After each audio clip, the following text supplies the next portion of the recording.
সকলোকে নমস্কাৰ মই মধুপ্ৰিয়াই মোৰ এটা নতুন মিনি ব্লগলৈ আপোনালোক সকলোকে স্বাগতম জনাইছো আজি বহুত দিনৰ পাছত আপোনালোকৰ মাজলৈ এটা ভিডিও দিও বুলি ভাবিলো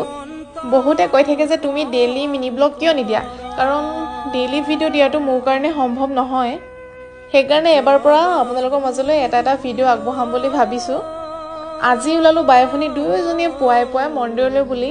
মন্দিৰ মানে লখিমপুৰত থকা পদুমণি আই থান সকলোৱে হয়তো চিনি পায় আৰু ভাইটি পাপাৰ লগত এদিনৰ আগৰ পৰা আছিলে গৈ সেইকাৰণে ভণ্টি আৰু মই ভাবিলো যে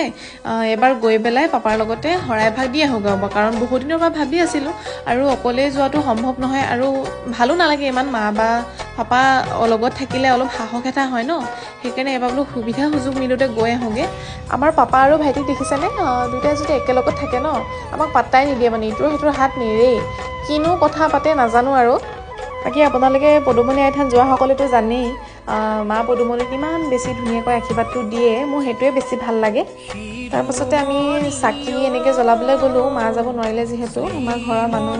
5জন সেইকাৰণে আমি 5জনলৈ 5 গছি বন্তি লৈ সকলোৰে মংগলৰ কাৰণে ধুনীয়াকৈ চাকি জ্বলাই থৈ আহিলোঁ আৰু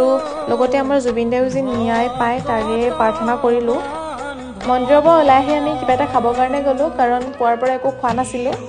আমি তাকে পাপাক ক'লোঁ যে আমি চাহ আৰু কচৰিকে খাওঁ কিন্তু মই খোৱাৰ টাইমত কথা নকোৱাকৈ খাবও নোৱাৰোঁ সেইটো এটা মোৰ বেমাৰ মানে মোৰ কথা নক'লে মোৰ যেন হজমে নহ'ব ভাত বা যিখিনি খাইছোঁ সেনেকুৱা লাগে